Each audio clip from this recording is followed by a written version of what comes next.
Bonjour à toutes et à tous. Je vous remercie au nom de BMCE Capital de nous rejoindre cet après-midi pour parler d'une thématique particulièrement intéressante et d'actualité au Maroc aujourd'hui, à savoir les partenariats publics-privés et de quelle manière ou selon quelle modalité cet outil peut permettre de contribuer à la relance économique que nous attendons et espérons tous à l'heure actuelle au Maroc et ailleurs. Et pour traiter de cette thématique cet après-midi et débattre cette question des partenariats publics-privés, nous avons la chance d'avoir un panel de personnalités particulièrement compétentes en la matière, qui ont une très grande expérience dans les différentes modalités de gestion des partenariats publics-privés, que ce soit de leur mise en place, de leurs implications juridiques, financières ou administratives. Et je vais d'abord présenter nos différents intervenants qui sont de l'ordre de 5 et qui interviendront tour à tour sur les différentes thématiques. Et ces intervenants, vous pouvez naturellement dès à présent leur poser des questions et nous essaierons dans un second temps de répondre au plus de questions possibles que l'auditoire pourrait avoir concernant les interventions de nos différents panélistes. Je vais d'abord commencer par Madame Najed Saher qui nous a fait le plaisir d'accepter d'intervenir cet après-midi sur cette question des PPP. Elle est titulaire d'un doctorat en économie du développement et d'un DES en technique bancaire. Elle a occupé d'importants postes de responsabilité au sein de la fonction publique du Maroc et à l'heure actuelle, elle est responsable des structures chargées de la privatisation, de la gestion active et du portefeuille public et des partenariats publics-privés. Donc parfaitement la thématique que nous abordons cet après-midi. Madame Saher, bonjour. Nous aurons aussi parmi nous Madame Houda Laharej, qui est également spécialiste de ces questions de partenariat public-privé, alors plus sous l'angle bancaire, puisqu'elle est principale banqueur à la Banque européenne pour la reconstruction et le développement, plus communément connue sous l'acronyme de BIRD. Et au sein de cette institution, elle est en charge des projets plus principalement concernant le secteur des transports, les infrastructures au niveau national, mais aussi au niveau local.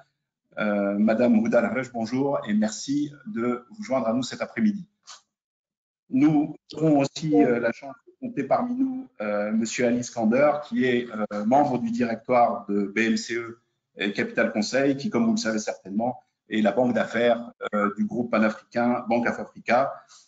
Il a rejoint cette institution au sein de laquelle il travaille depuis plusieurs années, pratiquement une quinzaine d'années maintenant, après différentes expériences au Maroc et à l'étranger dans le domaine du M&A et des investissements de manière plus générale. Monsieur Ali Skander, bonjour et merci pour votre participation aujourd'hui à ce webinaire.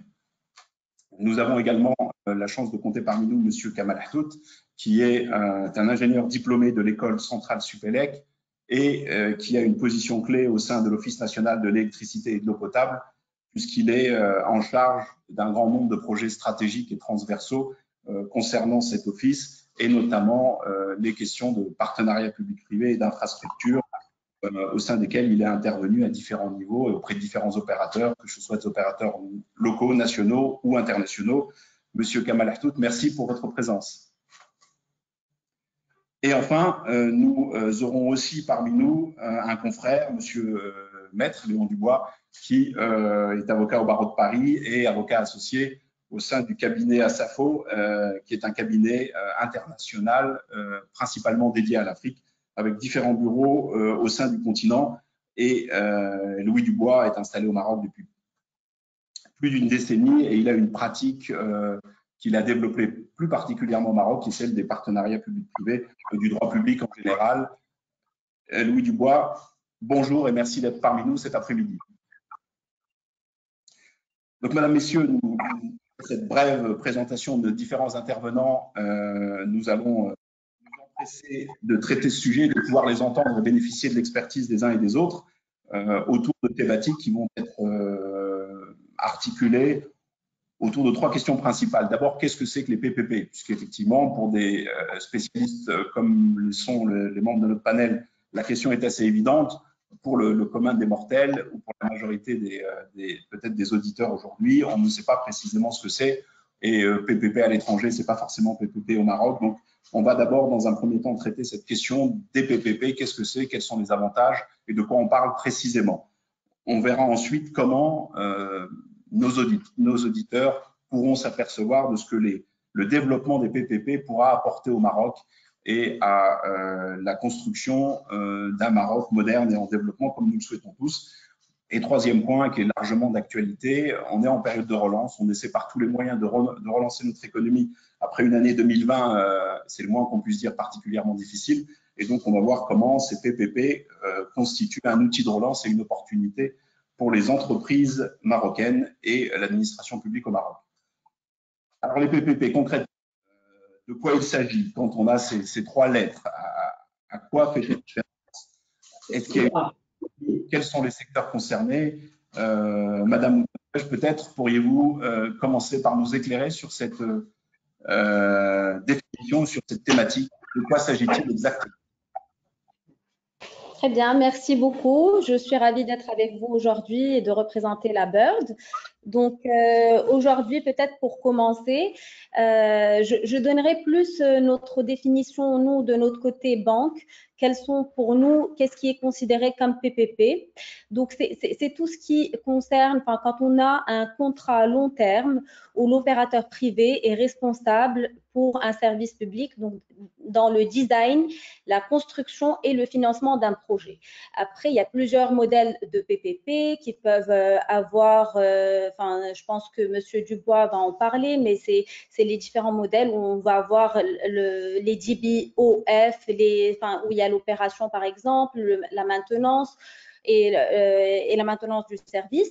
Pour nous, déjà, on arrive à considérer du moment qu'il y a un contrat qui est sur une durée assez long-termiste et puis où il y a la construction et le financement d'une infrastructure ou d'un actif public, on considère déjà que c'est dans le cadre d'un PPP. Donc, ça peut être concrètement au Maroc, les contrats de gestion délégués font partie des PPP selon notre vision et notre définition. Les contrats de concession aussi, ou bien des formats un peu plus hybrides à travers des SDL, des sociétés de développement local ou SDR, pourraient être considérés comme des PPP. Ensuite, il y a vraiment les PPP qui vont s'inscrire dans le cadre de la nouvelle loi ou de la loi qu'il y avait avant. Et c'est pour des projets d'envergure comme le PPP d'usines de dessalement ou de projets d'irrigation qu'on a eu au Maroc. Donc, je vais m'arrêter là et laisser M. Dubois compléter vraiment avec la vraie définition juridique. Merci beaucoup. Effectivement, ce que vous venez de souligner est très intéressant et montre parfaitement que lorsque l'on parle de PPP, on peut avoir deux approches. On peut avoir une approche assez extensive, et c'est exactement le point que vous avez souligné, c'est-à-dire qu'on va considérer qu'il y a PPP à partir du moment où on a un contrat global sur une durée relativement longue et qui va confier une mission de construction, d'exploitation. Donc ça, c'est une définition qui est extrêmement intéressante. Elle permet d'inclure tous les modèles de type concession, concession de services publics, concession d'ouvrages publics. Et on peut avoir aussi une approche un peu plus restrictive, ou en tout cas avoir une définition centrée sur certains paramètres. En l'occurrence, c'est cette approche qu'a retenue le Maroc en adoptant la loi 86/12 sur les contrats de partenariat public-privé, qui retient une définition du contrat centré sur cette mission globale, c'est vrai, une durée relativement longue, et surtout l'importance liée à la rémunération du co-contractant. C'est-à-dire que dans un PPP au sens de la loi 86/12, la rémunération va être essentiellement, ou en tout cas principalement, ou en partie, versée par l'entité publique. C'est important parce que, globalement, il y a deux grands modèles. Il y a le modèle où l'opérateur va supporter le risque de la demande, le risque de fréquentation. Il y a des modèles où l'opérateur ne va pas supporter ce risque, ou du moins qu'une partie. Et donc, le PPP, au sens strict que je viens de rappeler, va être particulièrement intéressant lorsque le modèle de rémunération assis sur la fréquentation ne peut pas être mis en œuvre. Il ne peut pas être mis en œuvre soit parce qu'il n'y a pas d'usager payant, par exemple l'éclairage public, il n'y a pas d'usager direct qui va payer le service. Il peut être intéressant aussi lorsque l'entité publique veut garder la maîtrise des tarifs et donc ne pas confier ce risque de fréquentation, ce risque tarifaire sur l'opérateur. En tout cas, et ça rejoint aussi la question sur le cadre juridique, ce qui est extrêmement important au Maroc, c'est d'avoir bien en tête qu'il y a une loi, la loi 86/12, qui a fait l'objet d'une révision récemment, qui est totalement aux standards internationaux, qui est extrêmement intéressante, qui va encadrer ces PPP au sens que je viens de rappeler. Et puis par ailleurs, il y a des réglementations qui sont liées au contrat de gestion délégué, des réglementations également qui vont s'appliquer à certains secteurs spécifiques, comme les secteurs portuaires, aéroportuaires, ferroviaires également. Donc, au Maroc, il y a un cadre complet, extrêmement intéressant et qui a déjà permis de réaliser des projets particulièrement intéressants.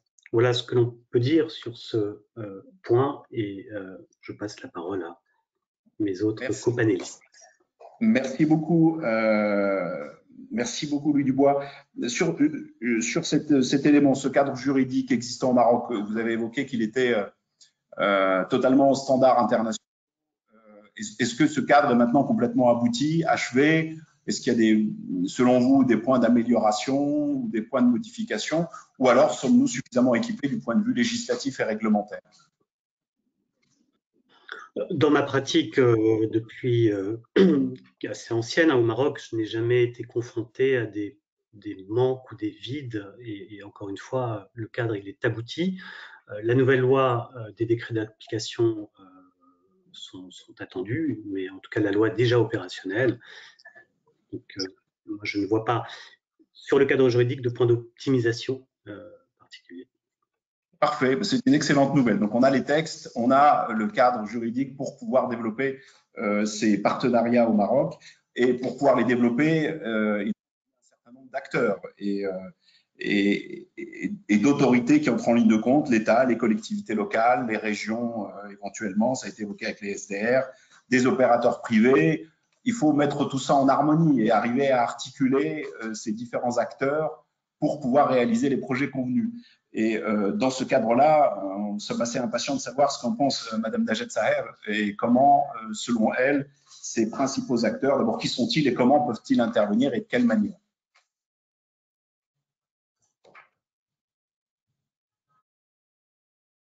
Allô, bonjour tout le monde, très heureuse de participer à ce webinaire. Donc, si je dois peut-être compléter un peu concernant la première question, je sais qu'au niveau le PPP, c'est un concept large et il n'existe pas de définition en fait universelle des PPP, mais il existe quand même un consensus général sur certaines caractéristiques, comme on dit les différents intervenants avec moi, donc avant moi. Donc c'est la longue durée du contrat. Donc c'est un mariage en quelque sorte de longue durée qui peut aller jusqu'à 50 ans. Mais c'est aussi une répartition des risques optimisée parce que en fait on transfère le risque à celui qui le maîtrise le mieux et donc on peut optimiser les coûts des projets. Et puis normalement ce sont c'est-à-dire il y a certains principes au niveau de la commande publique, c'est qu'il y a des nouveautés, il y a le dialogue, on permet un dialogue ce qu'on appelle le dialogue compétitif. On permet aussi de faire des offres spontanées au privé, donc ce qui permet aussi d'avoir des projets innovants qui sont proposés de façon spontanée par le privé. Mais le Maroc, il a un arsenal juridique important et puis il a décidé aussi comme a dit Monsieur Dubois, donc de définir spécifiquement ce que c'est le PPP. Et donc, en général, on a deux typologies de PPP. Comme il a été dit, les PPP concessifs, dont le paiement dépend des redevances ou des tarifs qui sont payés par les usagers, et les PPP à paiement public, ce qu'on appelle les PFI, Et donc, et là, le Maroc n'a pas opté pour le PFI spécifiquement, mais pour un paiement à majorité publique. Les différents acteurs que prévoit la loi, donc on a les personnes publiques qui portent les projets PPP et qui sont l'État, les établissements et entreprises publiques. Et tout récemment, avec l'amendement de la loi, on a intégré les collectivités territoriales, donc tout ce qui est communes, provinces, régions, groupements de collectivités territoriales.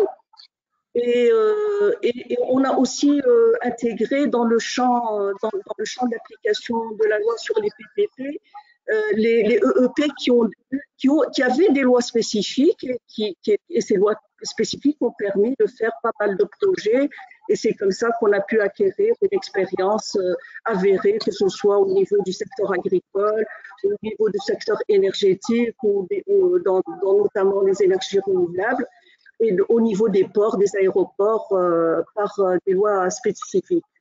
L'autre partenaire, c'est le partenaire privé. Donc, le partenaire privé, donc normalement, ça doit être une personne morale de droit privé, y compris celle dont le capital est détenu aussi partiellement par une personne publique. Donc, si, par exemple, je donne l'exemple d'une entreprise publique, Mazen ou Marsa Maroc, ou si ces établissements peuvent intégrer la partie privée pour réaliser le projet. Nous avons une division qui a été créée au sein du ministère de l'économie et des finances, et donc le pôle dont je suis chargée. Et donc là, nous sommes en quelque sorte la cellule PPP du Maroc, la cellule nationale du PPP du Maroc, qui donne toute l'assistance technique, qui normalise, qui est l'interface en quelque sorte aussi au niveau international et national, que ce soit pour le secteur public ou le secteur privé. Nous avons une commission nationale PPP qui est aussi prévue par le nouvel amendement et cette commission nationale des PPP est présidée par le chef du gouvernement. On a voulu créer cette commission nationale justement pour développer davantage des PPP. Avec cette commission, c'est elle qui va déterminer le programme PPP qui sera visible aussi bien au secteur public qu'au secteur privé. Et donc, elle est investie de missions d'ordre stratégique en matière de politique de PPP, de priorisation des projets PPP à travers l'élaboration de ce fameux programme qui peut être annuel ou pluriannuel et des projets éligibles en mode PPP. Nous avons un comité interministériel aussi des PPP, c'est ce comité dont d'ailleurs je suis membre et qui statue sur l'évaluation préalable et donne un avis au ministre des Finances pour pouvoir donner un avis favorable ou défavorable concernant la réalisation du projet en PPP. Comme vous savez que c'est des projets très coûteux pour l'État, donc le ministère des Finances a un droit de regard sur la réalisation du projet. Après, pour tout ce qui est litige, tout ce qui est recours, donc on a un comité institué auprès de la Commission nationale de la commande publique. Cette commission est présidée par le secrétariat général du gouvernement et a été créée en 2015. Et elle dispose d'un comité permanent qui est chargé spécifiquement des contrats de gestion déléguée et de PPP et qui statue sur les recours et les questions qui lui sont soumises sur ce type de contrat. Voilà. Merci beaucoup, Madame Sahel, c'est très clair. Peut-être juste une précision, parce que vous évoquez tous ces acteurs et ces différents opérateurs. Est-ce que, et on voit les niveaux d'intervention qui sont assez importants, est-ce que ces PPP, c'est finalement que pour les grands projets ou ça a vocation à s'appliquer à tout type de projet, même des projets de plus faible envergure au niveau de collectivités locales, par exemple? Oui. Donc, les projets PPP, dans leur sens large, concernent tous les secteurs d'activité, qu'ils soient marchands ou non marchands. Mais ils sont beaucoup plus pertinents, c'est-à-dire quand on parle de contrats PFI ou de contrats PPP, c'est des contrats très coûteux et ils ne sont pertinents que s'il s'agit d'un investissement, c'est-à-dire d'un certain montant, sachant que l'évaluation préalable elle-même coûte très cher et elle n'est pas adaptée aux petits et moyens projets. Mais avec l'amendement, le dernier amendement de la loi sur les PPP, cette commission nationale dont je parlais, on peut parfaitement faire des projets, des petits projets et des moyens projets en PPP sans faire l'évaluation préalable. Et donc, et c'est cette commission qui donne les dérogations concernant les projets, là où il y a une innovation, que ce soit une innovation technique, financière, juridique. Donc, les moyens et petits projets sont aussi concernés. Merci beaucoup pour cette clarification. Alors, on voit que ça peut couvrir, Monsieur Skander, on voit que ça peut couvrir des petits projets, de très gros projets, des collectivités locales ou l'État, voire peut-être des projets au niveau continental. Donc, quels sont, selon vous, les principaux avantages, mais aussi les risques afférents à ce type de contrat et de partenariat public-privé pour les différentes parties prenantes, donc l'État, la partie privée, le financement, l'institution bancaire. Quelle est votre expérience, votre retour d'expérience, vous, sur ces différentes thématiques et ces avantages inconvénients, en clair, du PPP? Bonjour à tous, ravi d'être présent parmi vous, en tout cas virtuellement, en espérant que les choses s'améliorent prochainement pour nous tous. Alors effectivement, comme vous l'avez rappelé, le PPP fait appel à une partie publique dont les avantages sont certains.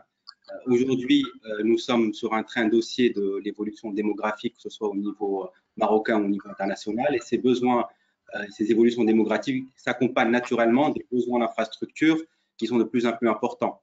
Historiquement, ces besoins d'infrastructures étaient financés par les États en direct. Or, aujourd'hui, avec les contraintes, surtout dans le contexte actuel dans lequel nous évoluons, et les contraintes budgétaires qui pèsent sur tous les États ne peuvent pas faire face à tous les investissements et tous les besoins d'infrastructures qui en découlent. Donc, avoir recours aujourd'hui au PPP permet aux États, ou en tout cas à l'État de manière générale, que ce soit en direct, les collectivités locales, à travers les régions, à travers des communes, etc., permet de financer certains besoins en infrastructure qui sont essentiels à la vie des concitoyens, de nos concitoyens, en étalant un petit peu le paiement de ces infrastructures à travers différents mécanismes de redevance. Donc, ça permet d'offrir aux citoyens des infrastructures normalement de dernière génération qui répondent à des standards internationaux avec un service de qualité. Et ça, c'est ce qui est important parce qu'au-delà de l'infrastructure, il faut que le service suive, tout en limitant l'effort financier par l'État et en concédant, en guillemets, le service à des opérateurs privés dont eux, c'est le cœur de métier que de gérer ces opérateurs, enfin, ces opérations et ces services-là. Donc, pour l'État, effectivement, le risque, le bienfait, il est évident. Ça permet, encore une fois, de limiter son effort financier, de se concentrer sur d'autres tâches et d'offrir aux concitoyens marocains ou dans d'autres pays vraiment des infrastructures répondant aux normes internationales. Donc, aujourd'hui, on l'a bien vu, le Maroc s'est doté de plusieurs PPP qui ont permis de faire naître des projets d'infrastructures à dimension vraiment internationale. Hein. Donc, les plus flagrants, on pourra en parler plus en détail par la suite, que ce soit dans les domaines d'énergie électrique, des énergies renouvelables, des infrastructures portuaires et aéroportuaires. On a vu naître vraiment des champions nationaux, genre au niveau le port de Tangemed, etc. Et c'est via le biais de PPP qu'on a pu financer ces projets d'infrastructure-là. Est-ce que vous voyez des inconvénients dans ces cas-là? Je vois que pour la personne publique, c'est que du positif. Tout est plutôt intéressant, mais peut-être pour la partie prenante privée, peut-être pour les institutions bancaires, est-ce qu'il y a un risque quelconque ou peut-être qu'il n'y en a pas, hein? Non, en fait, il y a aussi d'autres avantages, que ce soit, il n'y a pas que des avantages que pour la partie publique, pour la partie privée. Effectivement, ça permet à des opérateurs d'être spécialisés dans des secteurs d'activité précis, spécifiques et d'avoir une certaine rentabilité. Évidemment, les PPP offrent un niveau de rendement qui sont vraiment intéressants au regard, surtout du contexte actuel, quand on voit le marché boursier et le marché obligataire. Donc, il y a des rendements qui sont là, compte tenu notamment de la prédictibilité des cash flows que nous avons en général dans ces projets-là. Donc, il y a un certain avantage pour tout type d'opérateurs, hein, que ce soit des opérateurs stratégiques ou des investisseurs financiers, à investir le champ des PPP. Pour les banques, évidemment, ça permet de financer des projets extrêmement importants, donc de débloquer des montants de crédit importants et de participer à l'essor de l'économie et au développement des infrastructures. Et en revanche, alors je ne parlerai pas plutôt de contraintes ou d'inconvénients concernant les PPP. Personnellement, j'en vois pas, mais il y a des risques effectivement inhérents à ces projets-là. Et ces risques, en fait, ils sont encore une fois inhérents au cadre contractuel et plutôt au contrat qui est signé. Puisque, comme vous le savez, dans un cadre de PPP, la pierre angulaire d'un PPP reste le contrat qui est signé entre la partie publique et la partie privée. Et là, peut-être que Mme Saher ou Maître Dubois pourront plus compléter. Mais, les risques, ils sont vraiment comment le contrat a été ficelé et comment il a été structuré en amont. Un projet quelle que soit sa compétitivité, quel que soit en fait son potentiel de développement, s'il a mal été ficelé juridiquement, il pourra présenter que des failles par la suite, que ce soit en termes de bancabilité, d'accès au financement, que ce soit en termes de contrôle et de suivi. S'il a mal été ficelé encore une fois, on ne va pas pouvoir faire un bon projet de PPP. En revanche, si on a mis en place toutes les garanties, si on a bien fait le partage des risques, si on a bien structuré, ficelé en amont un projet de PPP, il n'y a pas de proprement parler, à ma connaissance, en tout cas de mon point de vue et sur la base des expériences que nous avons eues, de risque majeur une fois que le contrat est bien ficelé et win-win pour toutes les parties. Donc, le risque principal, c'est effectivement d'être mal entouré et de ne pas être accompagné par les bons professionnels, que ce soit au niveau juridique, bancaire et institutionnel. Donc, je comprends bien, mais le mécanisme en lui-même est particulièrement intéressant et normalement ne doit être pour toutes les différentes parties prenantes. Donc, alors que c'est bien fait, il n'y a pas de problème. On peut résumer ça comme ça. D'ailleurs, on l'a vu récemment, certains PPP qui ont, entre guillemets, échoué, et il y en a peu, heureusement, c'est uniquement parce que le contrat à la base comportait quelques failles, qui a mal été négocié, qui a plus avantagé la partie privée plutôt que la partie publique, qu'il n'y avait pas les bons mécanismes. Par exemple, dans un contrat de PPP, il y a certains mécanismes de contrôle, par exemple, de l'activité ou bien de l'opération que font la partie privée. Si ces mécanismes ne sont pas mis en place et qu'il n'y a pas de contrôle et de suivi, effectivement, l'opérateur privé n'a aucun engagement, n'a aucun contrôle de ses activités, donc il n'y a aucune contrainte coercitive ou mesure coercitive pour l'obliger à réaliser sa prestation. Donc, c'est pour ça que c'est important de bien mettre en place tous les garde-fous nécessaires pour que le projet puisse bien fonctionner, surtout qu'on parle, comme vous l'avez rappelé et comme l'ont rappelé tous les intervenants, d'une période très longue. On ne parle pas d'une période de 1 à 2 années, on parle de projets qui s'étalent entre 10, 20 ans, voire 30 ans.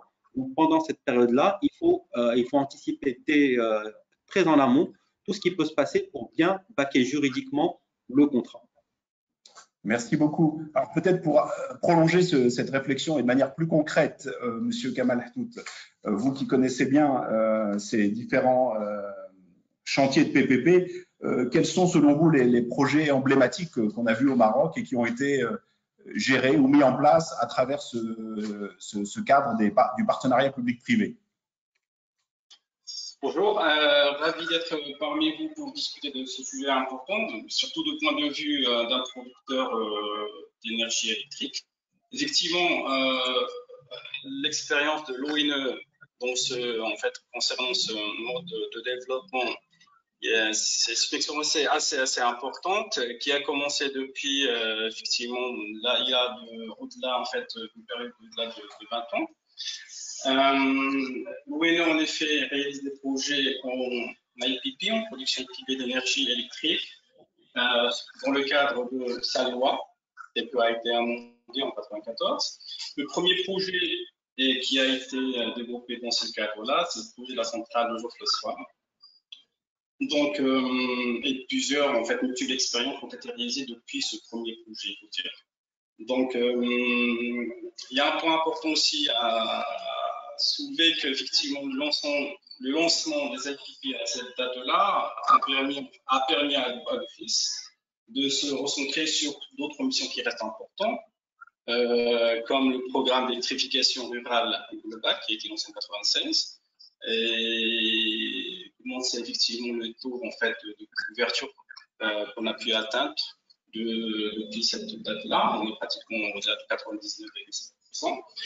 Donc, justement, effectivement, c'est l'un des intérêts de ce genre de ce mode de développement de projet. Et il faut dire que pour être concret, que le recours à ce mode de développement est surtout lié à la complexité de cette activité, l'activité de production d'énergie électrique, le caractère capitalistique des infrastructures, et puis le besoin en termes de flexibilité chez la partie privée, dont on a besoin pour effectivement aller chercher la performance dans le cadre de l'exploitation de ces unités de production, de ces moyens de production d'électricité. Donc, j'étais en train de dire que depuis les années 90, effectivement, on a pratiquement eu une dizaine de contrats qui ont été signés par l'ONE dans le cadre de la production privée d'électricité, avec un cumul d'expertise dans le domaine, évoluant, puisque effectivement, on a évolué depuis le temps dans la contractualisation de ces projets-là, sur les structures de ces projets, entre les VTO, les BOT, on a même dans certains projets, c'est permis effectivement de faire des participations dans les sociétés de projets, qui arrivent des projets.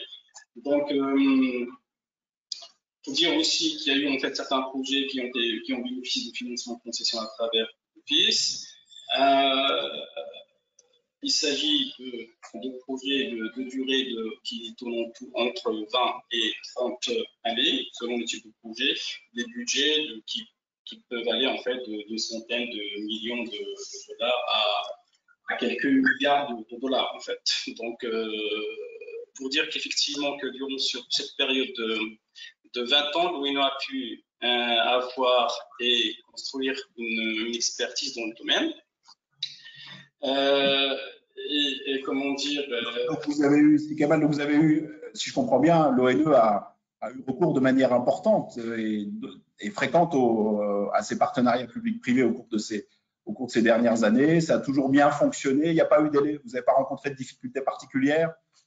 Non, pas du tout. Effectivement, les 10 contrats qu'on a eus, c'est des contrats qui étaient, comment dire, performants. J'allais d'ailleurs effectivement préciser et souligner le niveau de performance qui sont en fait exemplaires au niveau mondial qu'on a eu en fait au niveau des moyens de production qui ont été réalisés dans le cadre de ce de développement, de production privée.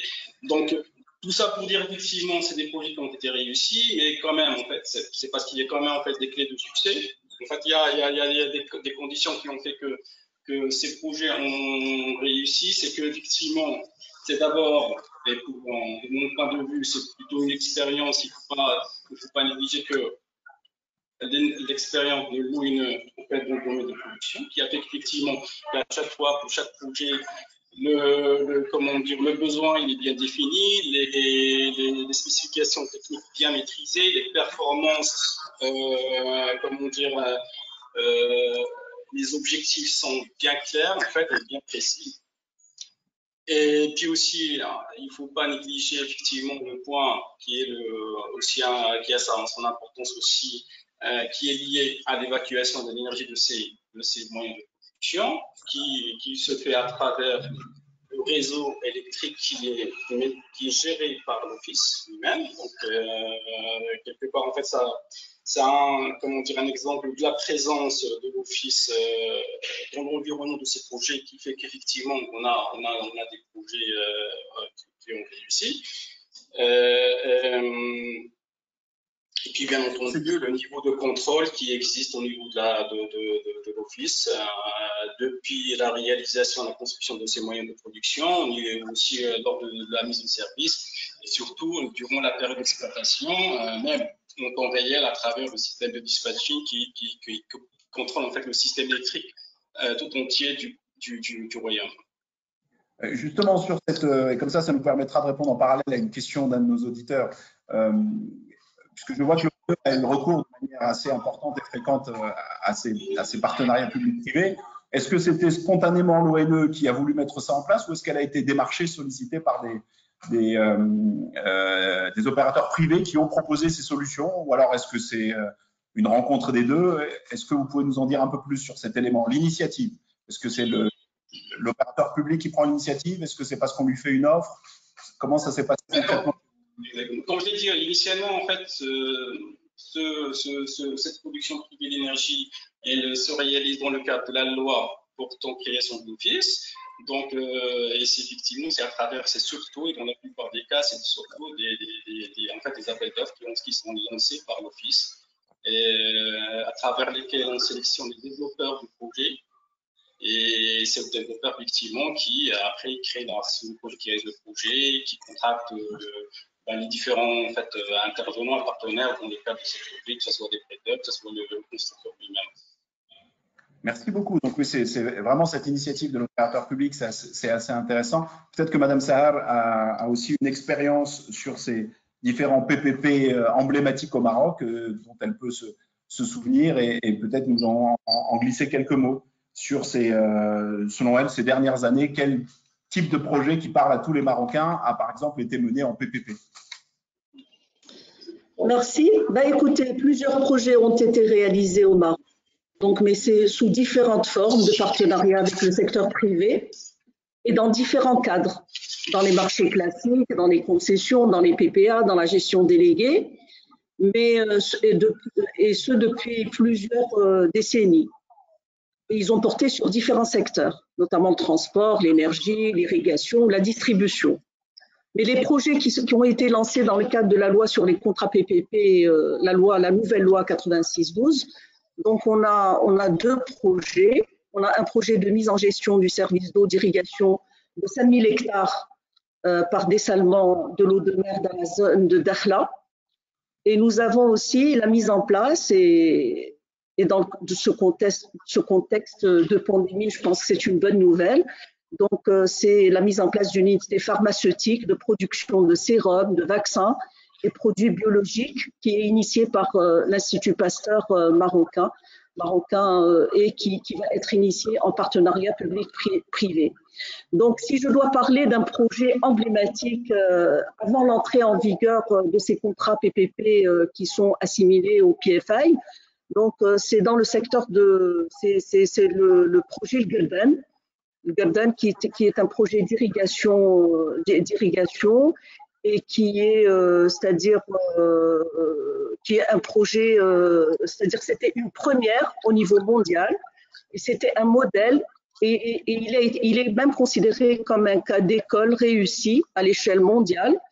Les retombées ont été très positives au niveau que ce soit de la consistance du projet, c'était en fait irriguer 10 000 hectares et donc d'apporter des ressources en eau superficielles de 45 millions de mètres carrés à partir des complexes du barrage Oulouz et Mohamed El Mokhtar. Donc, on a pu, grâce à ce projet, limiter la surexploitation des eaux souterraines par l'économie de 76 millions de mètres cubes par an. On a pu réduire les charges de pompage de 50%. On a pu généraliser l'irrigation localisée sur 10 000 hectares. On a pu augmenter la production des agrumes de 200 000 tonnes. Et puis, on a pu augmenter les exportations d'agrumes du périmètre de 35%, sans parler des emplois qui ont été créés. Pratiquement, c'est 2,3 millions et le maintien de 11 000 emplois. D'accord. Voilà, donc c'est un projet vraiment qui est même étudié apparemment à l'école Harvard. C'est ce qu'on m'a dit. Mais ça permet de... Je voudrais aussi partager une bonne nouvelle qui vient de tomber. C'est que le Maroc a été classé à la 4e position en termes de performance climatique au niveau mondial, selon le rapport de l'indice de performance climatique de 2021. Et les pays qui ont fait l'objet de cette évaluation, c'était 57 pays, plus l'Union européenne, et ils représentent ensemble 90% des émissions mondiales de gaz à effet de serre. Et donc, le Maroc a été positionné en 4e position, grâce à nos projets, avec notamment les partenaires privés.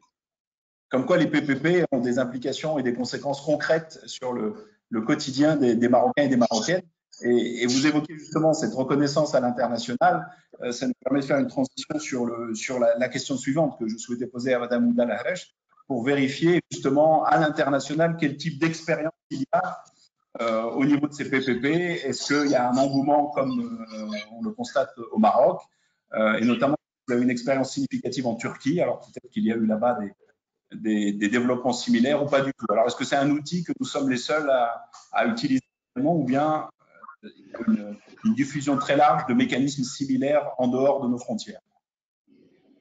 Très bien, merci beaucoup. Je pense que pour la question des PPP, c'est une question internationale qui a fait ses preuves dans plusieurs pays, mais il y a eu aussi des échecs et qui permettent aussi d'avoir du recul pour avoir des leçons apprises peut-être si on est en train de lancer ça. Donc, il est important de s'intéresser aux études de cas à l'international.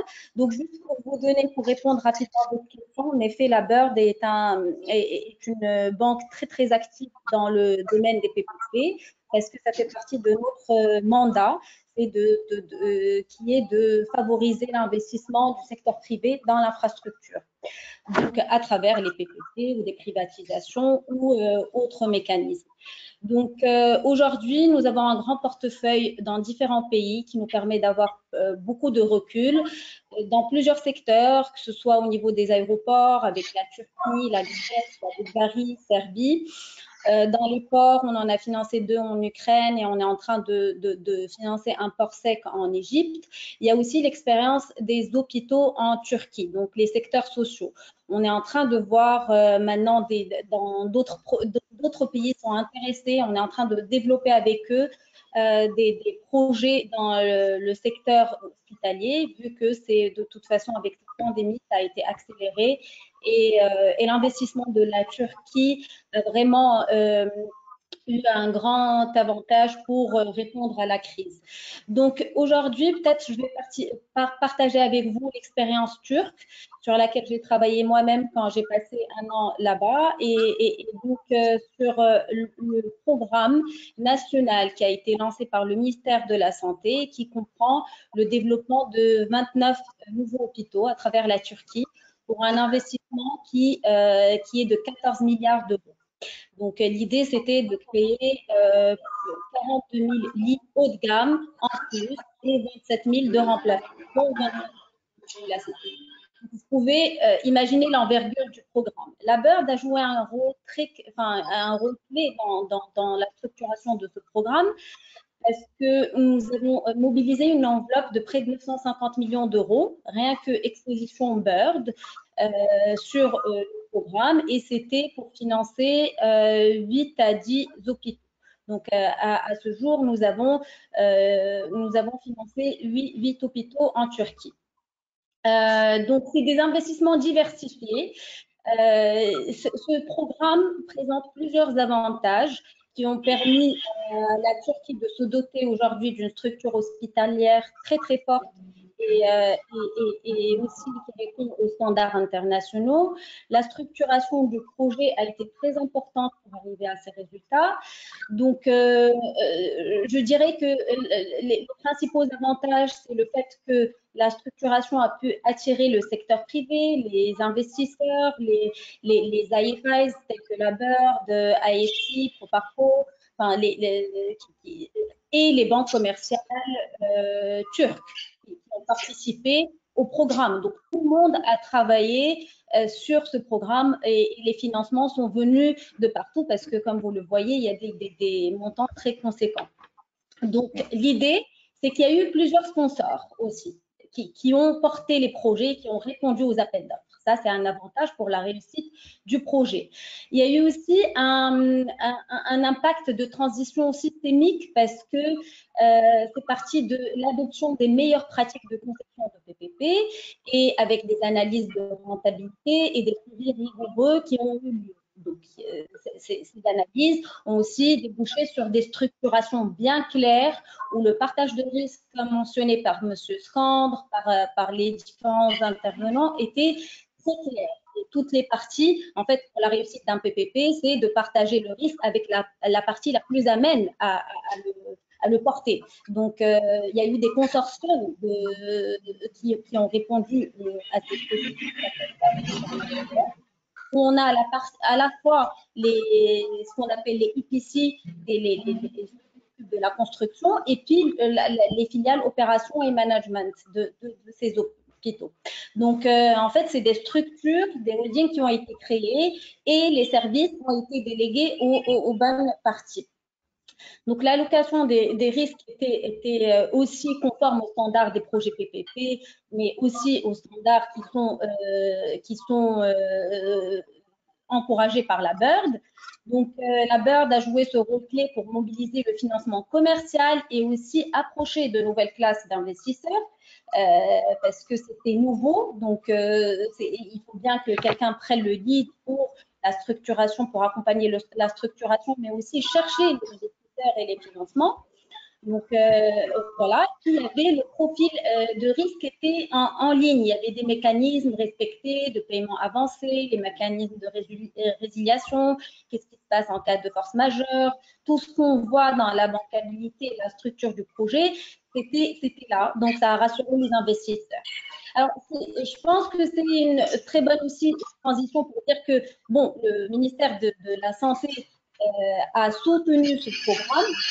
Il a donné les garanties nécessaires pour attirer le secteur privé. Il y a eu même des project agreements, ce qu'on appelle lender project agreements, qui est signé entre le ministère et les lenders pour leur donner encore plus de confort en cas de défaut. Et donc, en fait, il y a eu une nouvelle loi qui a permis aussi nouvelle loi pour ce secteur qui a permis d'accompagner ça et de donner un peu plus de visibilité par rapport au paiement de mise en disponibilité de l'infrastructure, aussi les services qui viennent avec. Après, je pense que dans ce modèle, c'est important de parler aussi de les choses qui allaient moins bien, on va dire, les leçons apprises du modèle turc. Parce que il y a eu ce programme a eu beaucoup de succès, mais qui vient aussi peut-être du fait que l'allocation des risques était favorable aux investisseurs, au secteur privé. C'est ce qui a permis d'avoir beaucoup d'attractions en termes de banques, d'investisseurs, etc. Donc, je pense qu'il y avait un challenge important qui est normal, qui devait être là pour pouvoir avoir des investisseurs privés qui suivent, c'est le risque de change. Mais la Turquie a un risque de change qui a été, comme vous le savez, dans les dernières années, le régime de change était très volatile. Donc, ce qui a représenté un gros poids pour le gouvernement. Les paiements, la dette était levée en euros, en devises extérieures, étrangères, et donc les paiements reçus étaient en monnaie locale, en Turkish lira. Donc, il y a des formules de calcul de ces paiements qui permet à l'opérateur privé d'être plus ou moins couvert. Il y a un partage de risque pour le FX, pour le risque de change, mais c'était quand même très favorable pour le secteur privé. Et au final, il y a eu un lancement d'un programme national. Il y a eu une vingtaine de procédures, on va dire, d'appels de papier qui ont été lancées pour 20 hôpitaux différents, selon les mêmes conditions. Alors qu'en général, le recul qu'on pourrait avoir, c'est que pour ce type de projet, il faut commencer par un ou deux, tester le régime, et en tout cas, les premiers opérateurs privés qui vont avec les premiers essais, ils ont, in fine, droit à plus d'avantages que les projets qui suivent. Il faut créer une petite confiance dans le marché autour de ça. Et il y a le market sounding, des investisseurs qui commencent à s'intéresser et qui viennent. Donc, forcément, il faut évoluer. Il y a bien sûr un framework réglementaire, des contrats qu'il faut suivre, mais qui ne sont pas, comme on dit, set in stone. Enfin, il faut que ça évolue avec le temps et que ça prenne en considération la vision macroéconomique du pays et notamment le régime d'échange, par exemple. Il peut y avoir d'autres problématiques pour le Maroc, par exemple. Donc, ça, c'est pour donner un retour sur la sortie. Voilà.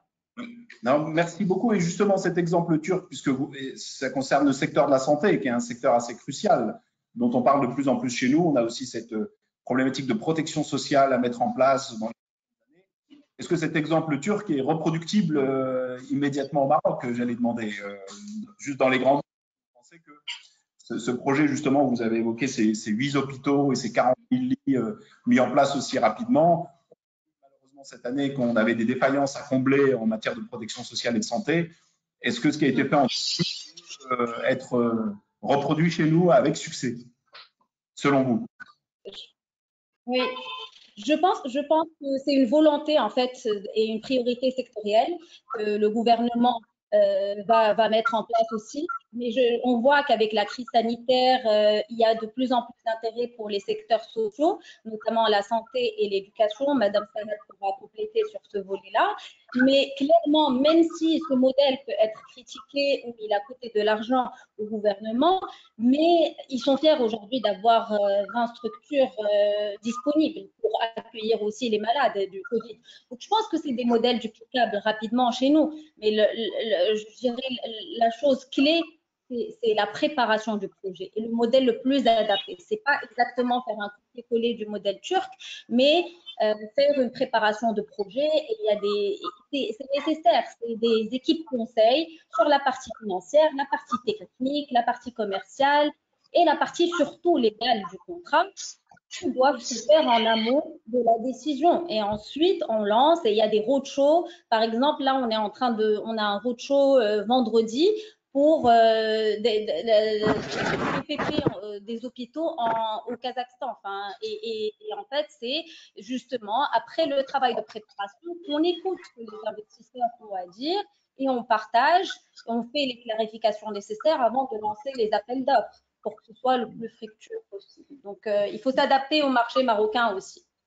Voilà, donc c'est reproductible avec les aménagements nécessaires qui doivent être faits localement. Merci, c'est très clair. Et comme on a la chance d'avoir deux éminents représentants de la fonction publique, on va justement pouvoir les interroger sur cette question-là et qu'est-ce qui fait qu'on peut rendre ces partenariats publics-privés attractifs pour la personne publique, mais aussi pour l'opérateur privé. J'ai compris qu'en Turquie, les conditions financières qui avaient été faites sont l'élément qui a permis d'avoir un engouement des investissements et sur ces projets-là.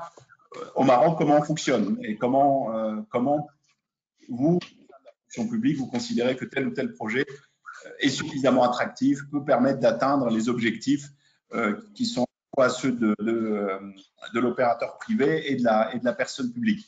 Peut-être, monsieur Htout, si vous avez la possibilité de nous éclairer un peu là-dessus et sur la manière dont vous travaillez pour que ce type de partenariat puisse fonctionner et être attractif pour toutes les parties prenantes. Oui, justement, parlons en fait d'attractivité de ce genre de projet, comme d'autres projets. La procédure en fait initiale de sélection des investisseurs est très importante. En fait, qu'elle soit effectivement claire et transparente, ça permet en fait d'instaurer un cadre sain pour qui permet effectivement l'attractivité des investisseurs à ce genre de projet. Il y a aussi après, on en parlait en fait de la spécificité de ce mode de développement qui est c'est la partie la plus importante qui est le contrat. C'est le contrat qui liera en fait les deux parties. Il est important en fait de proposer et d'arriver à proposer en fait une allocation de risque équilibrée en fait à la partie privée, mais aussi en fait l'objectif n'étant pas de faire supporter tous les risques à cette partie-là, parce que sinon effectivement on peut avoir soit l'impact direct sur l'économie du projet ou même en fait arriver à des situations où il y a des non-faisabilité du projet. Mais l'idée c'est de pouvoir proposer des contrats bien équilibrés qui permettent et qui assurent la bancabilité de ce genre de projet. Bien entendu, comme je l'ai expliqué tout à l'heure pour le cas de l'ONE, c'est pas évident en fait d'avoir du premier coup. Je vais expliquer aussi en fait le temps que ça a pris pour qu'on puisse effectivement avoir au niveau de l'ONE des projets, des contrats PPA qui sont maintenant reconnus par les experts mondiaux en fait comme étant en fait comment dire, bien équilibrés et qui effectivement permettent de recevoir des prêteurs pour ce genre de projet. Il y a ça c'est au niveau en fait du contrat, mais aussi il ne faut pas oublier, comme j'ai expliqué comme clé en fait de succès pour les projets réalisés par l'ONE, c'était la présence de la partie publique. Parce que comment dire, il ne faut pas comprendre ce genre de développement de projet comme un effacement de la partie publique. Au contraire, comme j'explique pour le cas en fait, de la production privée d'énergie électrique, l'un des points forts qui ont fait que les projets ONE ont réussi, c'est que parce que la partie publique elle est forte, elle est là, elle est experte dans le domaine et elle suit son projet. Donc,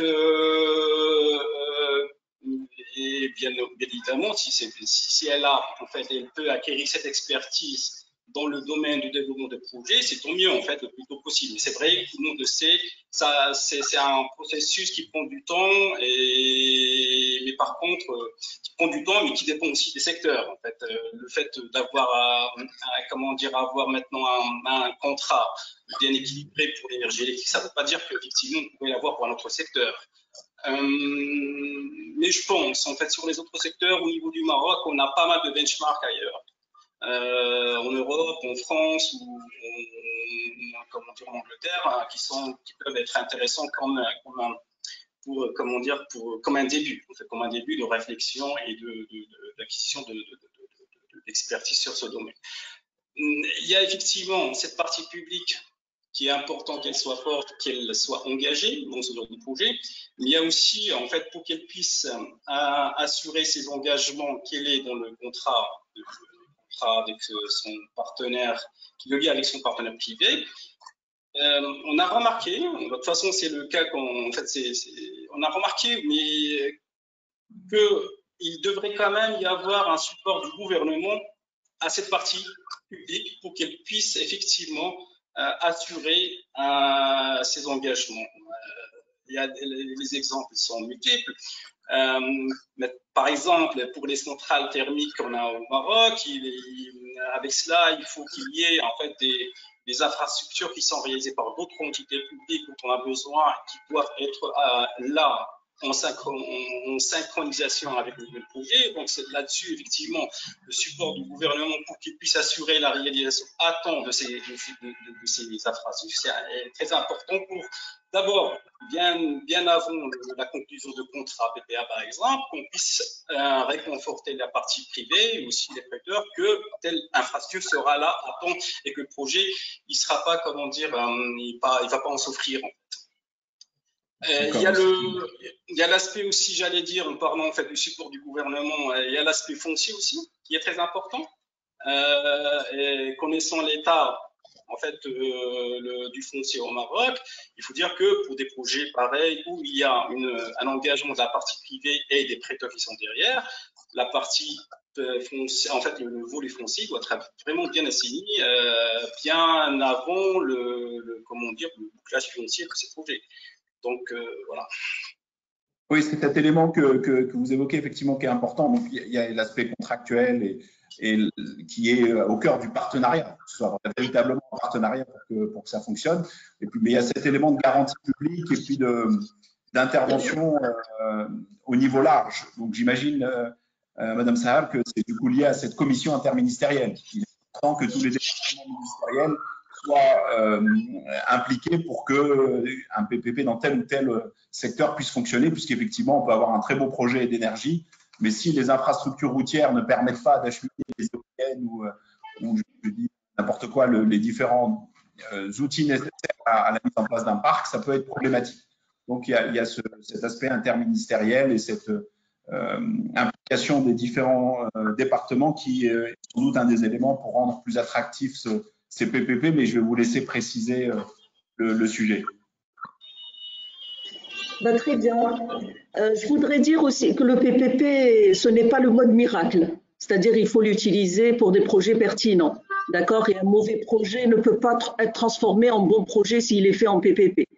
Donc, les projets PPP, il faudrait bien utiliser l'outil. Aujourd'hui, on a un arsenal juridique pour les différents projets. Donc, il faut, c'est-à-dire, chaque projet doit être vraiment, il faut respecter le cycle projet et il faut que la personne publique puisse faire un travail en amont avant de lancer les appels d'offres. Donc, pour justement pallier à ces problématiques foncières ou financières. Donc, c'est la personne publique, c'est-à-dire on l'oblige à réfléchir quand on l'oblige à faire justement cette évaluation préalable pour connaître le coût global du projet, tous les aspects juridiques, financiers et donc même une matrice de partage des risques avant de lancer ces projets. Donc, je dirais que les facteurs de réussite des projets PPP, il faudrait que d'abord et ça n'a pas été dit, qu'il soit porté politiquement. C'est-à-dire il faut que le projet s'inscrive dans la stratégie de l'État et dont les objectifs sont clairement définis et partagés. Aujourd'hui, est-ce qu'on veut développer les secteurs sociaux, on veut développer les énergies renouvelables, non? Donc il y a une priorisation des projets, hein, et il faut que le politique puisse porter le projet. Le projet. Donc, en instituant justement cette commission nationale qui est présidée par le chef du gouvernement, nous aurons les projets prioritaires et ils seront visibles, que ce soit à la partie publique ou privée. Il faut aussi qu'il y ait une justification socio-économique. Et ça, c'est très important. Il faut qu'il y ait un impact socio-économique de ces projets et donc une forte implication des pouvoirs publics dans leur mise en œuvre.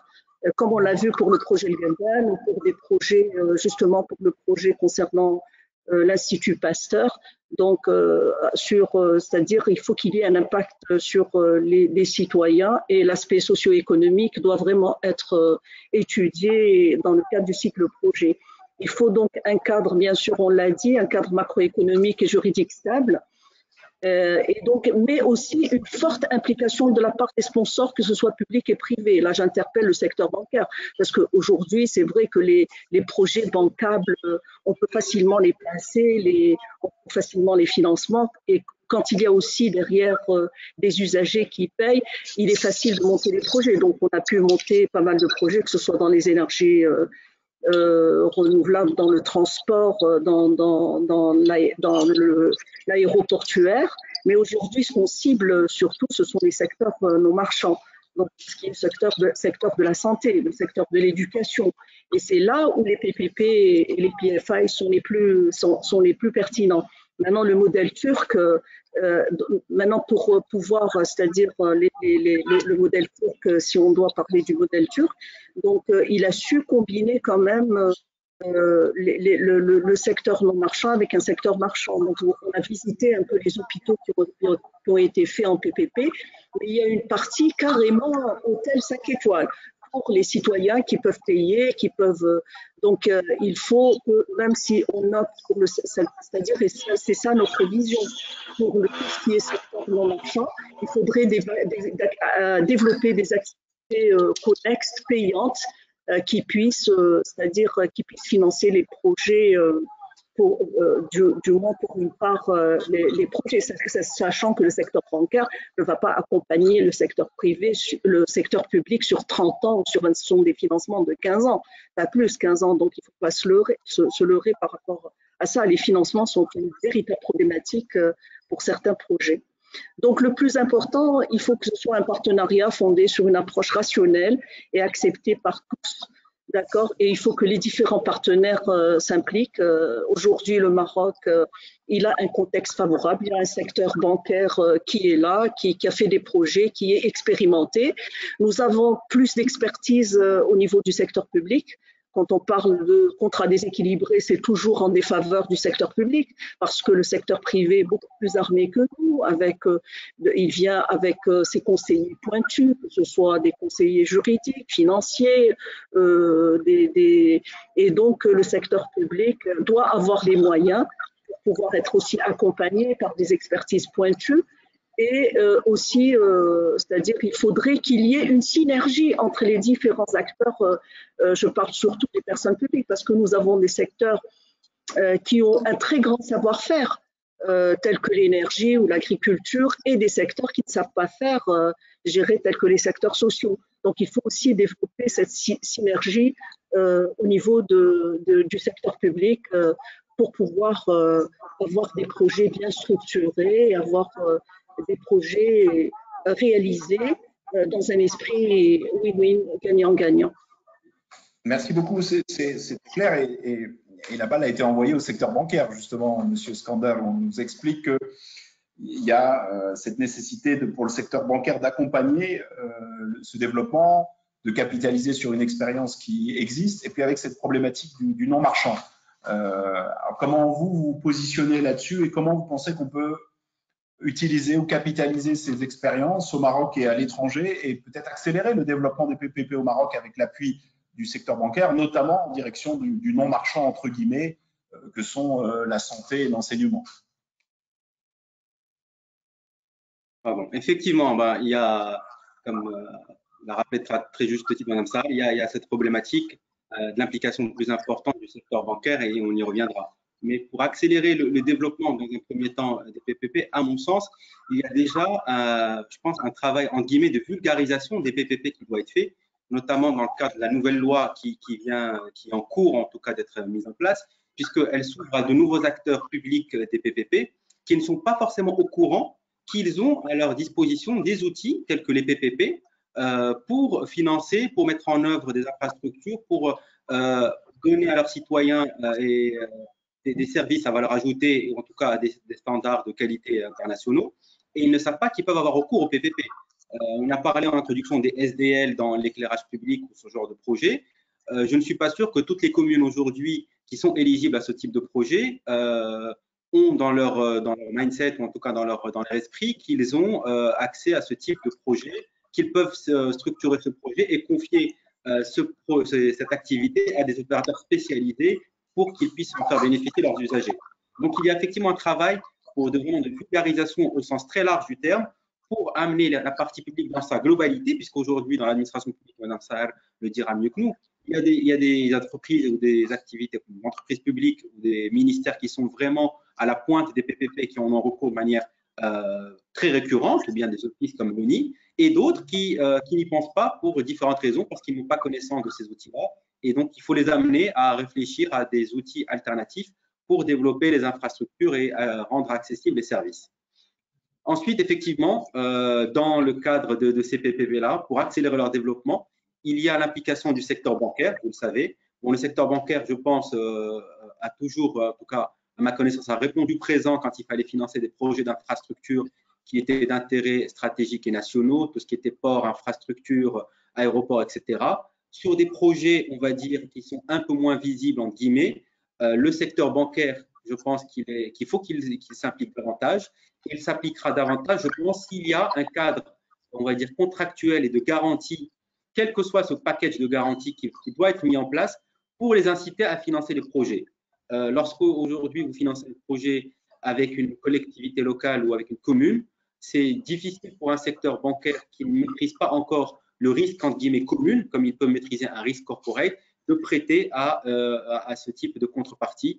Donc, il a besoin d'un support quel qu'il soit, que ce soit une garantie de l'État, une lettre de confort. Il y a plusieurs mécanismes qui doivent être mis en place et je pense qu'aujourd'hui, les différents ministères, notamment le ministère de l'Intérieur à travers la DPCL ou le ministère des Finances, ont les outils nécessaires pour pouvoir justement baquer en amont les différents projets et accélérer leur développement. Je pense que c'est ça qui va faire qu'aujourd'hui, les PPP vont connaître un nouvel essor, c'est l'appui plus fort des différents ministères, non pas par des garanties à première demande, comme on pouvait le voir par le passé, mais vraiment par des lettres de confort, par du soutien, que ce soit du soutien financier, du soutien organisationnel en termes de gouvernance, de mise en place des appels d'offres, de sélection des opérateurs, de négociation, puisque, comme l'a rappelé Mme Saher encore une fois, la partie conseil et négociation est extrêmement importante pour que le PPP soit bien ficelé.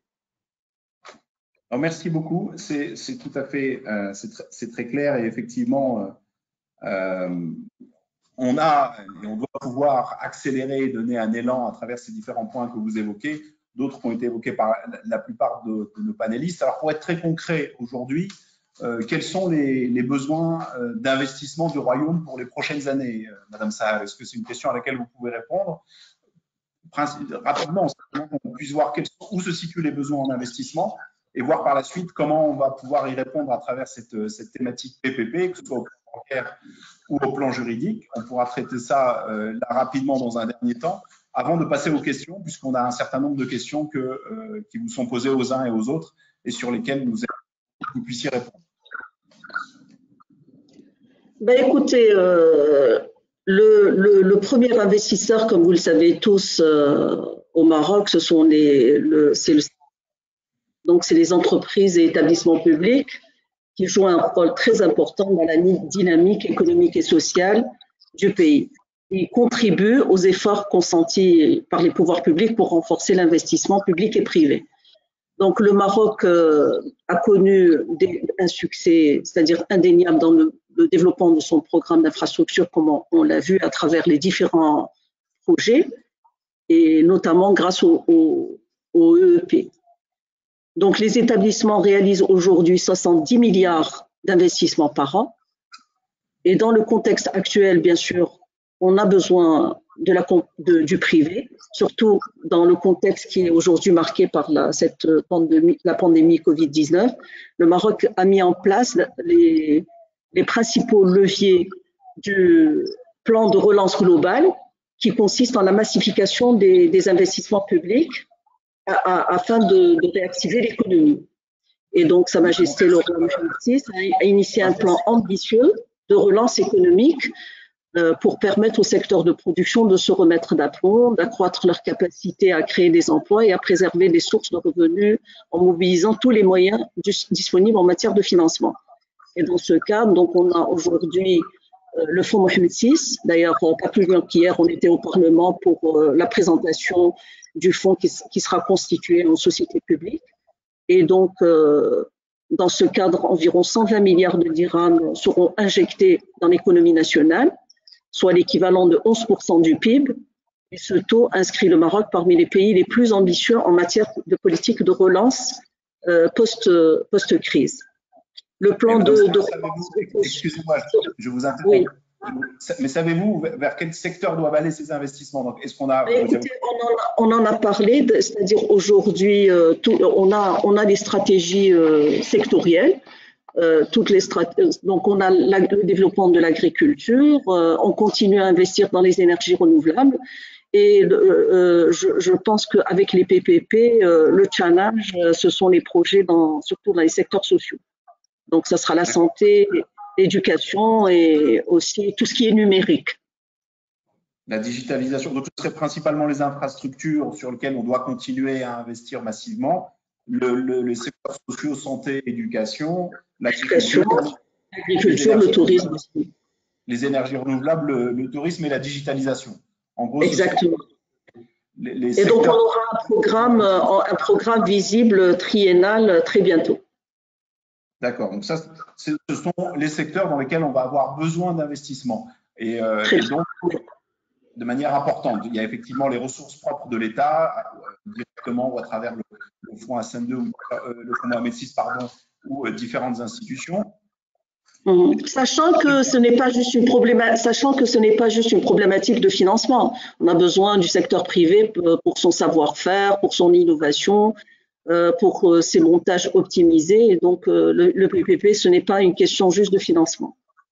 Non, c'est effectivement le financement et la structuration, c'est ce qu'on évoquait tout à l'heure. Alors, Monsieur Skanda, sur ces secteurs-là, comment le secteur bancaire, on va dire, peut travailler en complémentarité avec l'État et les opérateurs privés pour essayer de drainer les investissements et le savoir-faire vers les bons, vers là où on en a besoin précisément. Et ce sont les différents secteurs qu'on a évoqués à l'instant. Ouais, bah en fait, il y a des secteurs qui ont été définis. Une des pistes, je pense, qui sera intéressante à creuser, c'est effectivement de combiner des secteurs marchands avec des secteurs non marchands pour essayer de créer une espèce de péréquation entre pour simplifier, hein, ce qui rapporte de l'argent à des taux de rendement intéressants pour le privé et ce qui rapporte un peu moins d'argent mais qui doit être fait. Et justement, dans cette problématique de venir faire des PPP en guillemets sociaux, on ne peut pas venir faire un PPP, par exemple, sur la santé ou l'éducation en demandant des taux de rendement importants par les investisseurs privés, puisqu'on va commencer à facturer les prestations de soins de façon assez chère et on va commencer à facturer la scolarité des Marocains et des Marocaines de manière assez onéreuse. Donc, il est nécessaire de créer des espèces de mix, je pense, pour essayer de créer des équilibres financiers. D'un côté, qu'on puisse assurer et développer ces infrastructures sociales qui sont primordiales pour le développement de notre pays, mais en même temps d'offrir une certaine rentabilité et d'attirer le privé, puisque le privé, évidemment, par définition, il va chercher à fructifier sa mise initiale et son capital, et donc il faut lui offrir un certain retour sur investissement, et ça, c'est important. Et je pense un deuxième axe de développement par rapport à ça, c'est aussi le rôle que vont jouer les investisseurs institutionnels marocains, notamment tout ce qui est caisse de retraite, compagnie d'assurance, etc., qui ont des poches d'investissement extrêmement importantes et des poches aujourd'hui qui sont investies sur des produits classiques. Or, les PPP peuvent constituer des alternatives intéressantes de rendement pour eux et il faut drainer toute cette épargne qui a été collectée pendant des années vers ces PPP-là en essayant de leur offrir des rendements au-delà de ce qui est attendu sur d'autres secteurs, d'autres niches d'investissement, comme les infrastructures, avec des taux de rendement qu'il faut définir dans le cadre des PPP. Merci beaucoup. Peut-être Maître Dubois, par rapport à tout ce contexte, est-ce que vous avez entendu comment pensez-vous que les acteurs privés, les opérateurs, de manière générale, peuvent-ils se positionner aujourd'hui par rapport à ce cadre des PPP, aux appels d'offres, à cette thématique où on voit qu'il y a un certain nombre de secteurs qui sont définis, il y a des financements qui sont là à travers l'État, le système bancaire ou des investisseurs institutionnels, comme l'a évoqué M. Skander. Comment on peut se positionner dans ce cadre-là? Et vous, en tant que juriste et avocat, quels conseils donnez-vous à vos clients ou à vos opérateurs de manière générale qui seraient intéressés par répondre ou s'inscrire dans ce type de projet et de démarche? Alors justement, l'un des moyens pour le secteur privé de se positionner sur ce type de projet, c'est d'utiliser le mécanisme qui est prévu par la loi 86/12, qui consiste dans ce qu'on appelle une offre spontanée. L'offre spontanée, c'est la possibilité pour un opérateur de proposer un projet à une entité publique dans le cadre d'un projet PPP et qui lui permet ainsi, si ce projet est intéressant, s'il répond à un certain nombre de conditions, de mettre en place ce projet en PPP. Ce qui est extrêmement intéressant et important au Maroc, c'est que dans certains cas, et les conditions ont été assouplies dans le cadre de la modification de la loi 86/12, eh bien, dans certains cas, ce projet peut être confié directement, sans mise en concurrence, au porteur du projet, puisque l'un des freins, souvent à l'offre spontanée, tient au fait que l'opérateur n'a pas envie, et on peut le comprendre, d'être remis en concurrence alors que c'est lui qui a l'initiative d'une idée, d'un projet. Le Maroc a fait le choix, et c'est extrêmement saluable, tout en encadrant les conditions, d'assouplir et de permettre, dans certains cas précis, le recours au gré à gré dans le cadre de l'offre spontanée. Donc, voilà. Si j'aurais un conseil, c'est effectivement d'explorer les possibilités offertes par ce régime des offres spontanées. Merci beaucoup. Alors, du coup, on va peut-être passer à une petite phase de réponse aux différentes questions qui nous ont été soumises. On va peut-être pas pouvoir répondre à toutes, mais on va essayer de répondre à la majorité d'entre elles. Alors, peut-être Maître Dubois, la première vous concerne, puisque c'est simplement une question dans laquelle on nous demande quelle est la différence entre un contrat de concession, un contrat de gestion déléguée et un contrat de management. Bon, je pense que vous pouvez juste simplement donner une grande ligne. Oui, les grandes lignes, en général, le contrat de concession va porter sur la construction d'un ouvrage et son exploitation. Alors parfois, l'ouvrage s'accompagne de la gestion du service public, donc ça c'est le modèle de concession avec une rémunération sur les usagers. Le contrat de management, je pense que la personne fait référence à des contrats de gestion, d'exploitation, sans rémunération sur les usagers. Par exemple, dans les cadres de projets de transport au Maroc, notamment l'exploitation des tramways, eh bien, on est dans un modèle où l'opérateur exploite le tramway, il n'est pas rémunéré sur les usagers. Donc, c'est ce type de modèle-là. Et la gestion déléguée, c'est la terminologie qui est employée par la loi au Maroc 5405 et qui permet justement d'avoir différents types de schémas sous cette appellation un peu générique de contrat de gestion déléguée.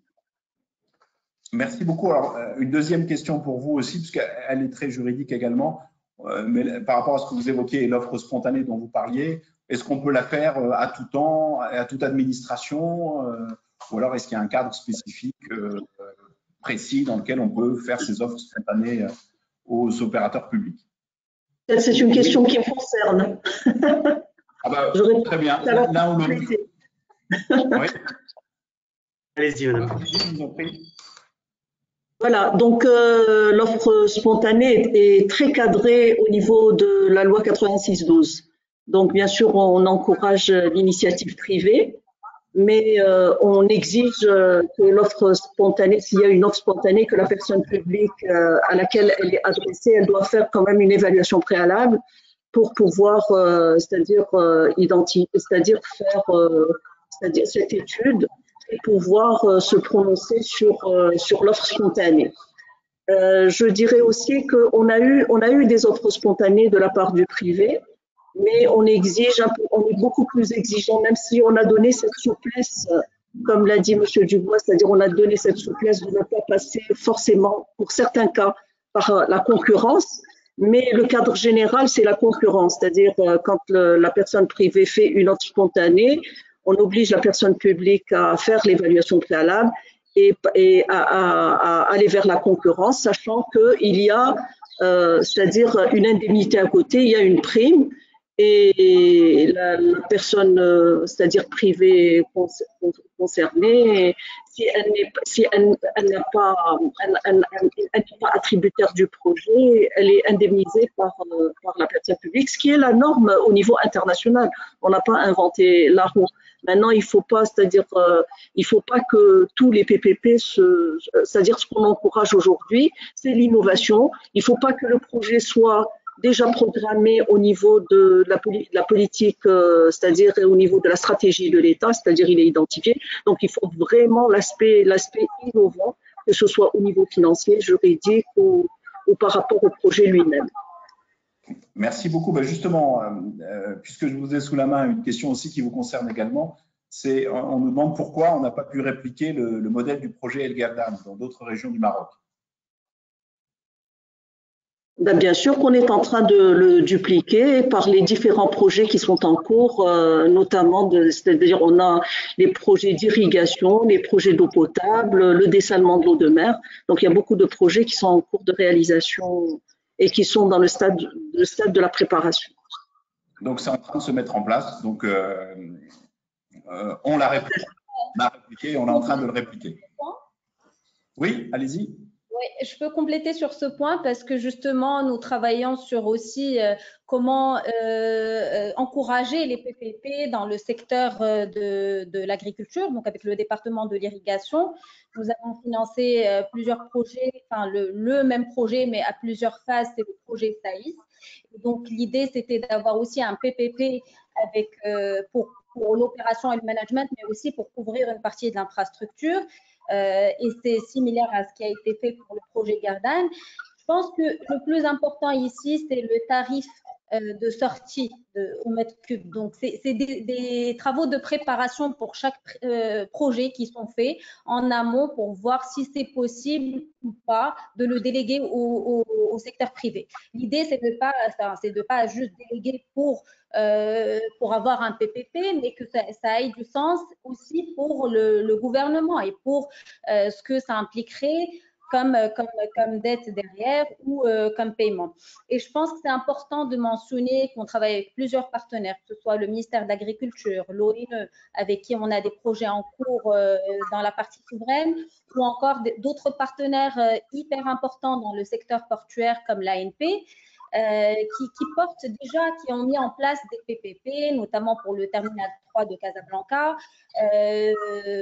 qui a été délégué à Marsa Maroc, ou encore d'autres formes, ils essayent des formes d'innovation de financement dans un mécanisme qu'on appelle public to public, mais financer une entité ou un institutionnel comme l'ANP sans avoir recours à la garantie souveraine fait déjà partie du développement de l'infrastructure et de l'encouragement quelque part du secteur privé.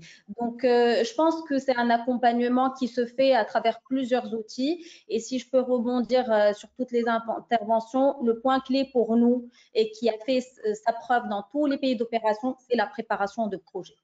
C'est vraiment avoir les différents conseils, le conseil légal, financier, commercial et technique réunis. C'est des consortiums. Nous, on a mis en place une facilité de préparation de projet qui permet de lancer un appel d'offres pour avoir un consortium qui réunit ces cabinets et qui vont travailler ensemble pour déterminer si un projet est valable en PPP ou pas.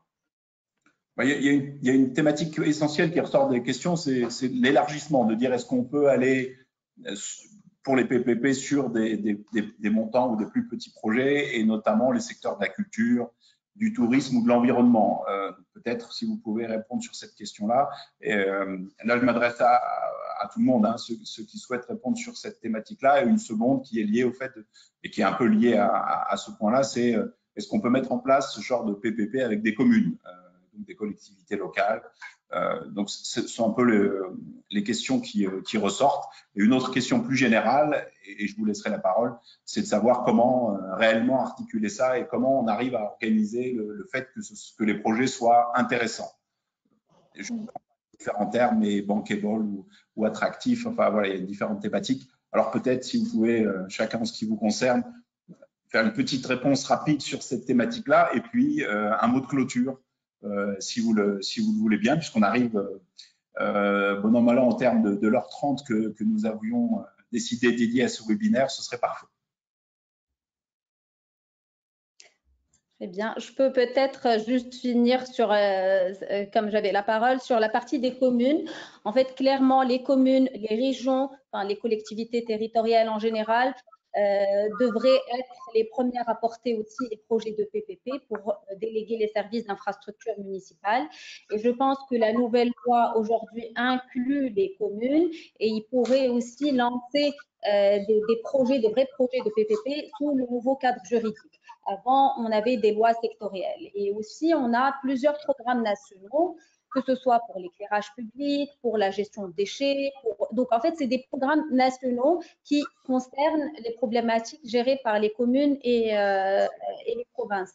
L'idée, c'est qu'aujourd'hui, il faut les accompagner parce que, comme ça a été mentionné par les autres participants, c'est qu'il faut vraiment qu'il y ait un transfert de compétences ou un accompagnement externe pour pouvoir mettre en place des PPP. Il va vulgariser les PPP, c'est quoi les structures, et c'est là où je pense le ministère de tutelle peut jouer un rôle, la DEPP ou la nouvelle agence aussi en création peut jouer un rôle, et les bailleurs de fonds comme nous pouvons jouer un rôle en mobilisant de l'assistance technique.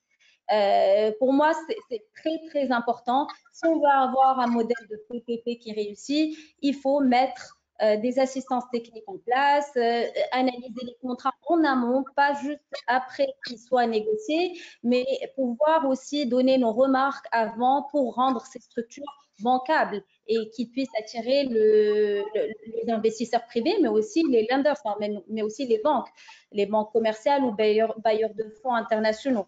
Donc, je finirai sur cette note. Nous sommes prêts, en fait, à accompagner les PPP au Maroc à travers notre facilité de préparation de projets ou des assistances techniques qui pourront accompagner des projets concrets identifiés. Maintenant, il faut aussi qu'on ait un peu plus de visibilité sur les secteurs prioritaires et qu'on travaille concrètement sur un projet ensemble avec des partenaires marocains. Voilà. Merci. Si vous permettez. Oui, donc concernant tous les projets qui sont faits, qui vont être faits par les communes, je pense qu'il y a aujourd'hui une nouveauté de taille. C'est que c'est la première fois que c'est-à-dire que les collectivités locales sont concernées par le projet de loi PPP au niveau de son champ d'application. Et je pense que même la gouvernance, elle est similaire à celle de l'État. Donc, ils auront eux aussi un comité qui sera rattaché à la Commission nationale des PPP avec des projets. Et donc, il y aura un développement de synergie, une assistance technique dans le montage des projets. Et donc, une vulgarisation. On a déjà commencé des séminaires, on a déjà ensemble, on travaille ensemble sur le concept et la vulgarisation du concept du PPP avec toutes les parties prenantes. Donc, aujourd'hui, je pense qu'on a tous les ingrédients. On n'est pas plus mauvais que certains pays développés. Donc, on a vu un peu le rythme de dynamisation des PPP. Je pense qu'on a été beaucoup plus dynamique avec la promulgation de la loi en 2015. Donc, il y a eu des projets qui sont sortis. On aura d'autres projets. On a eu aussi le courage de relire nos textes et de pouvoir assouplir certaines choses Donc après, c'est-à-dire après, je dirais, on a sorti la première loi en 2015, et là en 2020, on est en train de la revoir et avec tous nos partenaires, que ce soit nos partenaires privés ou publics. Et je pense qu'aujourd'hui, le Maroc a un arsenal juridique, a un système bancaire qui est prêt, a des institutions financières, a des fonds d'investissement souverains que sont le fonds Ahmed VI, le fonds Hassan II. Nous avons aussi des fonds ITMAR, donc des fonds souverains.